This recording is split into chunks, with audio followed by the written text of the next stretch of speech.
Thanks for tuning in to my official YouTube channel. I'm Reverend MeeLing. I've been known by a few names. Reverend MeeLing, Reverend Susan MeeLing, Lady MeeLing, Lady Dori, Belle, so on and so forth. So, I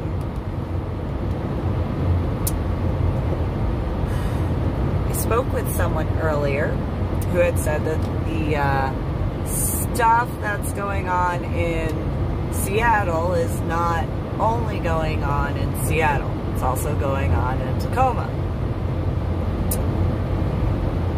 As he spoke and I listened, I did discuss certain points in reference to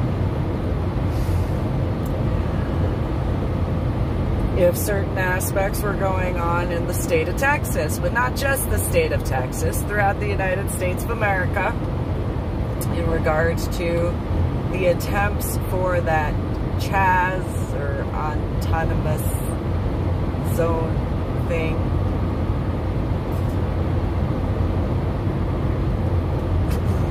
Now, I do not remember when this occurred, what year.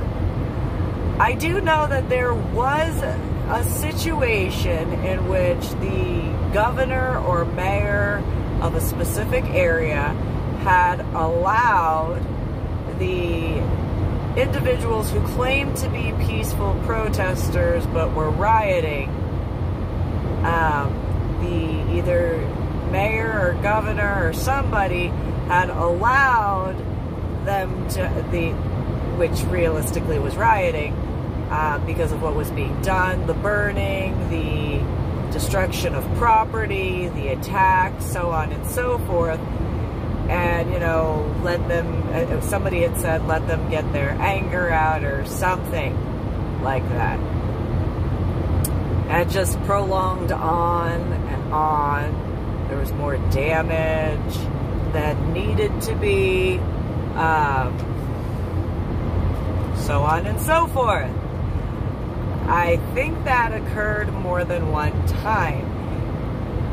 Although this situation now, in June of 2020, today's the 15th if I'm not mistaken, if it's going on and continuing in multiple cities, in multiple states. I mean, even when I was traveling through Utah, there was a newspaper article or something in that regard or I spoke with someone, a female had told me that there were certain aspects going on. And I understand giving individuals, to a degree, an aspect for an outlet, but there has to be a far more constructive way to give an outlet for anger than to destroy property, to cause chaos amongst the civilians and military and law enforcement and fire department and EMS all across the board. And so, if it is just that there are just, as I was told by the mail in regards to there are too many individuals and not enough law enforcement, there are areas being allowed for that sort of stuff. I have a few questions, which I obviously would not have the answers for, but I would guesstimate that there are individuals who would. Is there more or less damage that has been done in reference to the aspects in regards to the current time of the 15th, I think it is, of June 2020, in comparison to that aspect of whoever it was, I don't remember where or who. I know it happened and it was in the United States of America. And if the damage numbers are worse, even in a smaller area, in just a shorter amount of time. I would guesstimate the lack of wanting to have that continue on would be a good idea to not have that pattern of behavior go on, because I had taught my daughter as best as I could in reference to various aspects.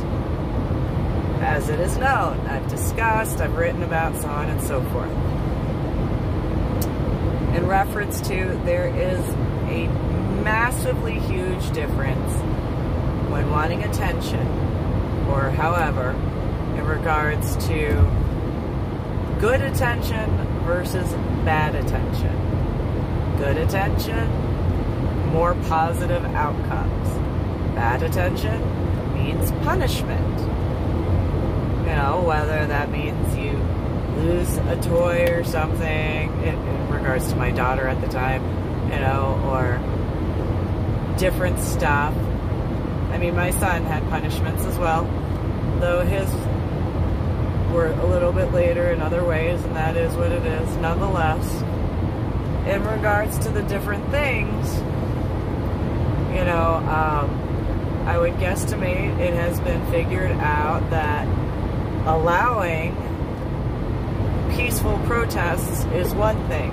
Allowing rioting is a completely different aspect. So, if it absolutely is mandatory,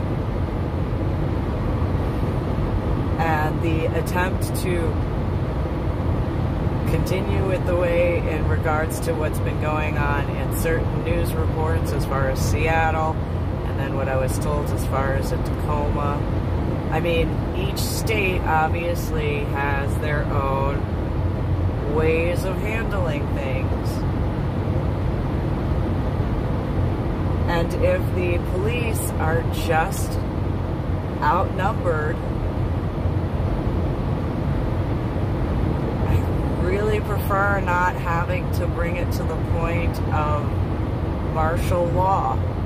However, if that is absolutely mandatory because of too many locations having a similar sort of aspect going on in multiple cities, whether or not in the same state, but in multiple states, I do not see another way other than declaring martial law within reason and having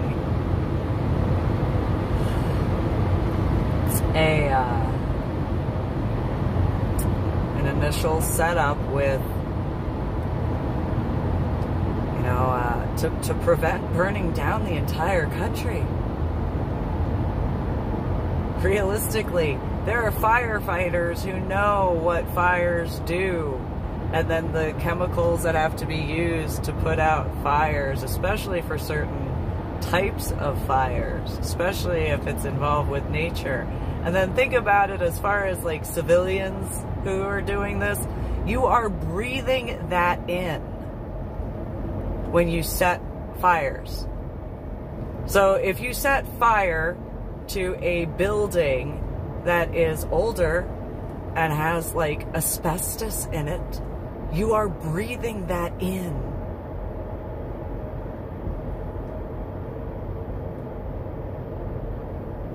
You're getting that ash on your skin.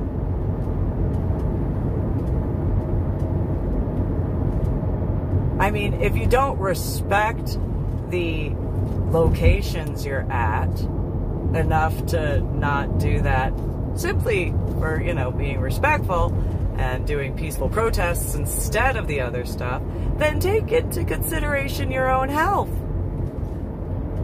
If you can't have the respect for, like, an overall sort of way, think about that. Think about what you're burning. Do you know what materials you're burning? Or do you just think you know? Probably you just think you know. How old are those buildings? What was used in those times? when those buildings were built. And you're choosing to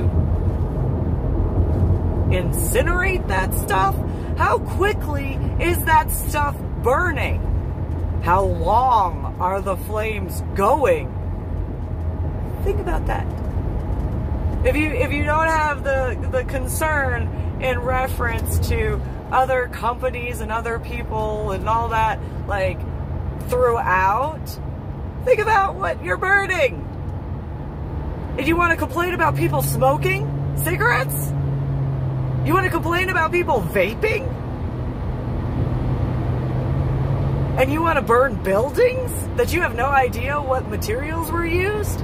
For example, there were a few people that I met in Seattle, as an example. They actually have to sign waivers to purchase when they purchased their houses because they were built with asbestos. And you're burning that?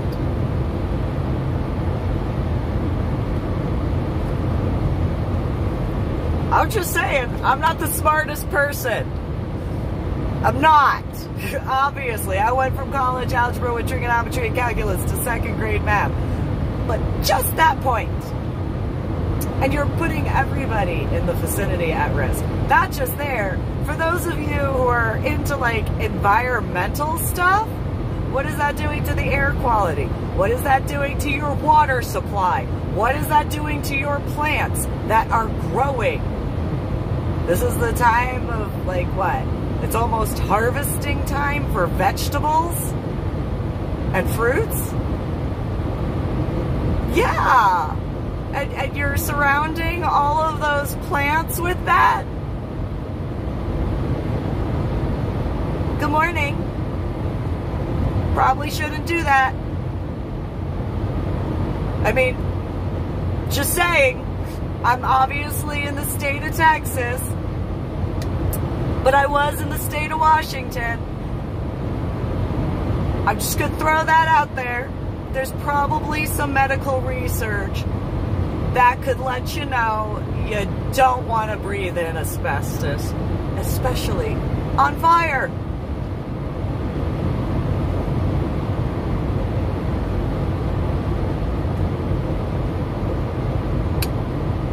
Or the smoke up.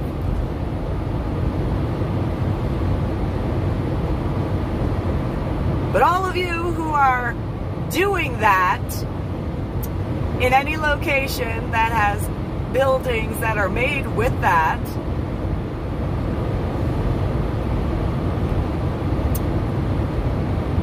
better not complain about smokers. Better not complain about vapors. You're willing to burn those buildings and breathe that in. I would guesstimate breathing that burning asbestos stuff is probably a lot less healthy than breathing in a vape pen or whatever, or a cigarette.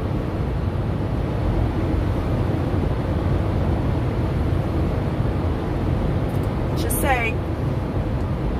Just gonna throw that out there. If you don't care, you know, just...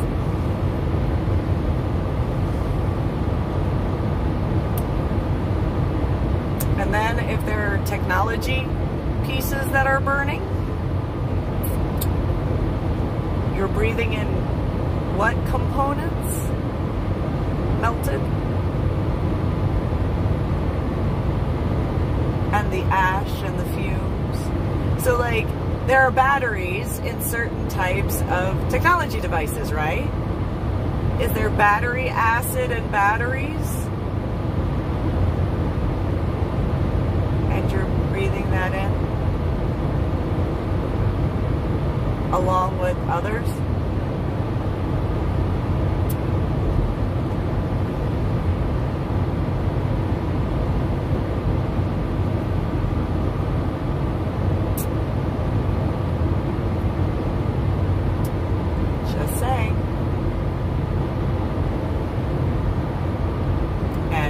Doesn't matter where you live, because there's wind and the Earth rotates, and so it goes in the atmosphere.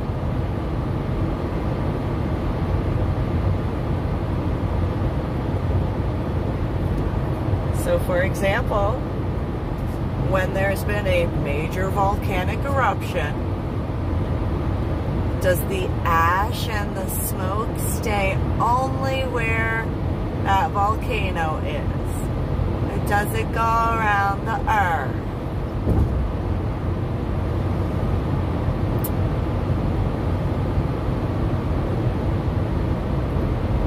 It goes around the earth, right? It might take a while, but it goes around.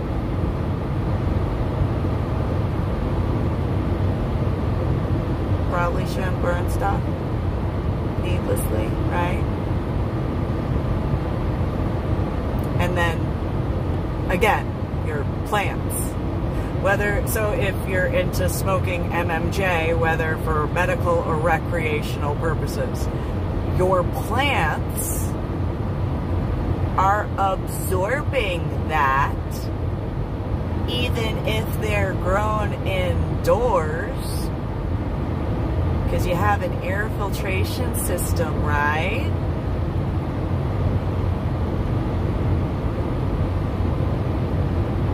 Crops, a lot of vegetarians and vegans in Seattle, right?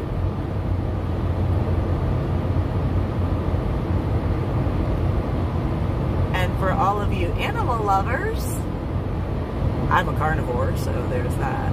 That's a different aspect. There's that too.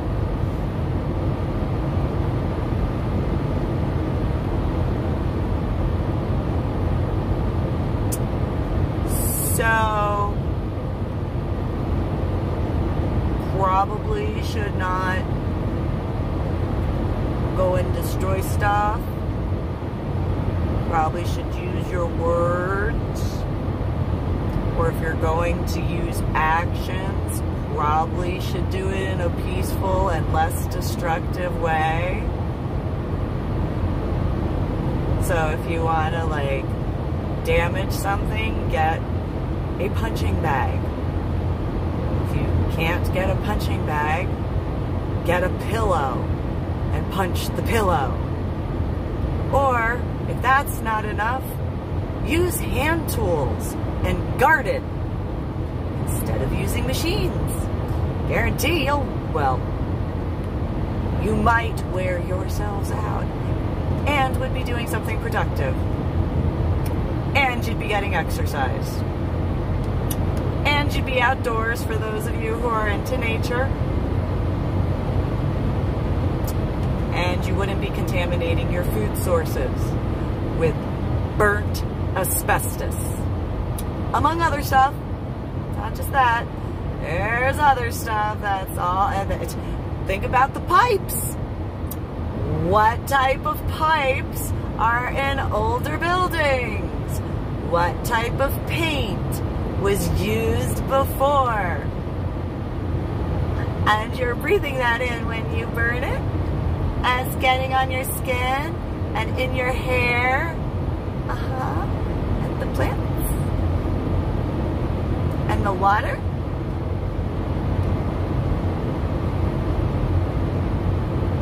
Yeah. So, if your local city and state officials are going to allow that to continue, maybe you should stop yourselves and think about that.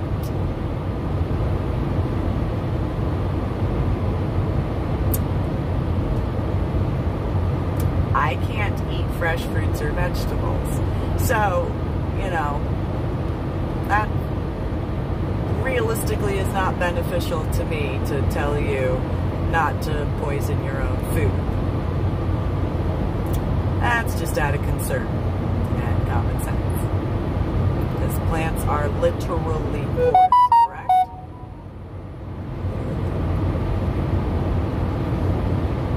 Your skin, it has pores.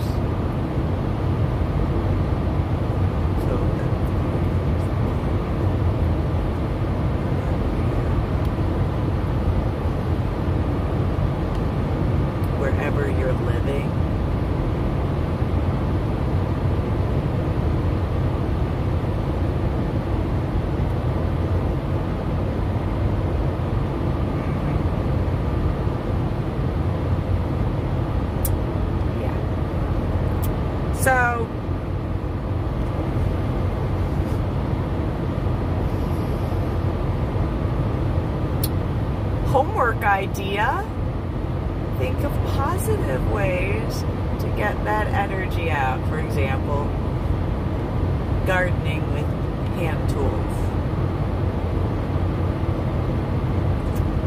Tiny ones, so that way you have to do extra work to expound that energy a little bit more. Unintended.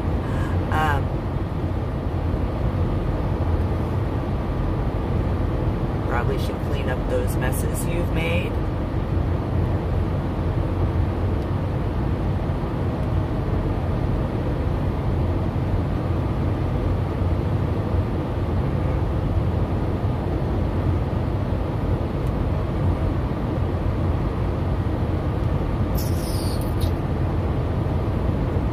Because the police's job is not to clean up your mess. The police's job is to arrest criminals and keep peace and safety as best as possible. They don't have the job of sweeping.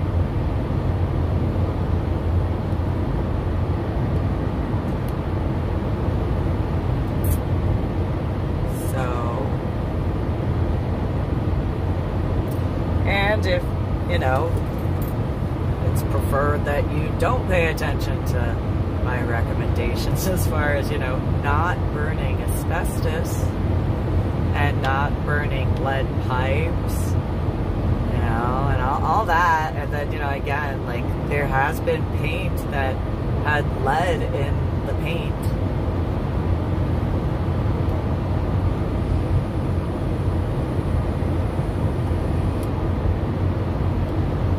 Older buildings tend to have paint that have lead in it. It's called the grandfather clause, where they don't necessarily have to remove it, they just have to give the tenants of the building the information. But if you don't live in the building or you don't work in the building, they don't have to tell you that.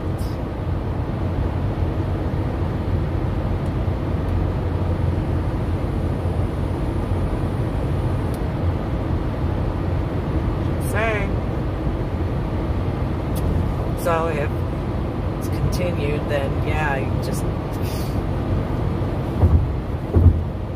depending on the amount of damage per place, depends on, you know, how many National Guard, and it shouldn't even have to be in regards to having to set martial law. However, that is what the National Guard is for, is if there are emergencies inside of the United States of America. Yes, there have been National Guard for the different branches and divisions of the United States of America's armed forces. However, if it gets to the point where the police, the fire department, and EMS are overwhelmed because of whatever the public concern for general safety is, the reality is that is what the National Guard for whichever branch and division of the United States of America's armed forces is for. So when there have been hurricanes, natural disasters, tornadoes, so on and so forth, a lot of time, National Guard has been sent in to take care of the situation. That's what they're for. There are National Guard who have gone overseas because they had been activated. However, their first and primary focus is for local area assistance. It is active duty and reservists of the United States of America's armed forces who are the first in reference to going overseas. It is only for transitioning periods that there have been times where National Guard has been activated to assist with the transitioning time frame for the battalions and the different units to be able to be trained for their next mission, so that way there is an ease for that. And individuals who need a break from however many tours that they have been overseas can get that. Even if it is a short amount of time, it gives them at least a breather. So if the civilian population of the United States of America does not want to calm themselves down, find a more beneficial way to have that outlet of energy, depending on the amount of damage, depending on the amount of so on and so forth, Depends on how many National Guard can be deployed to each location. It can be started with as very simple as you have a curfew put into place.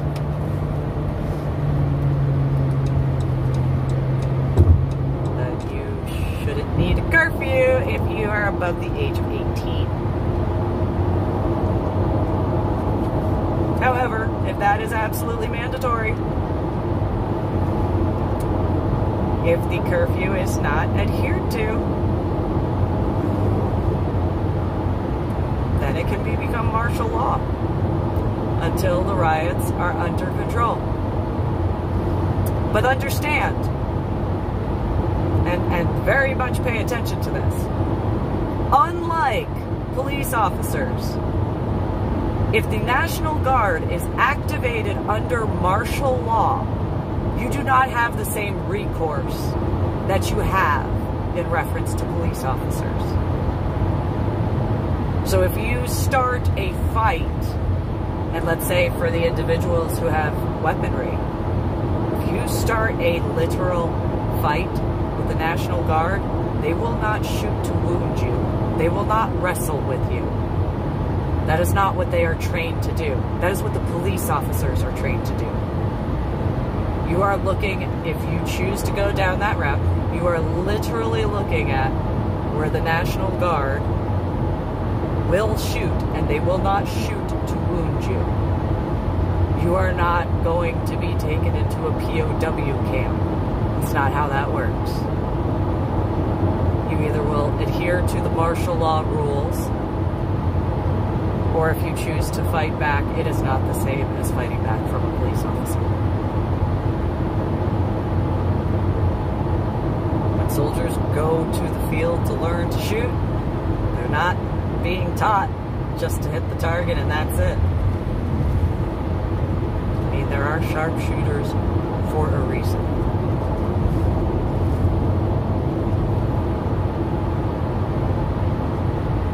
So I highly recommend finding a better way, because if it has to be that way,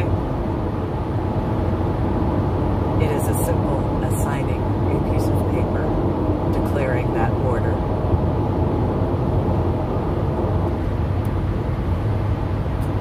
So, think about that. Probably should regroup. Look at a more positive way. However, if you choose not to, the National Guard, just like any other branch of the United States of America's Armed Forces, are not the police. And if the concern is in reference to local areas of individuals knowing and having certain, then you send the National Guard to different states so that you don't have that worry if martial law has to be declared.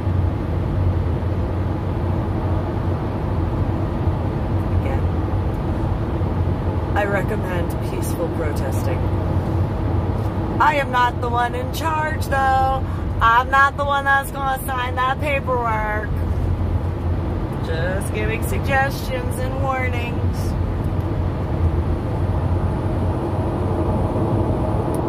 But with the comprehension that food supplies and water supplies and air quality can be severely impacted, that is not just a national emergency, that is across the world. When you think about it, I'm sure there are certain scientists that can go into the molecular aspects of that in far greater detail. So, you guys have a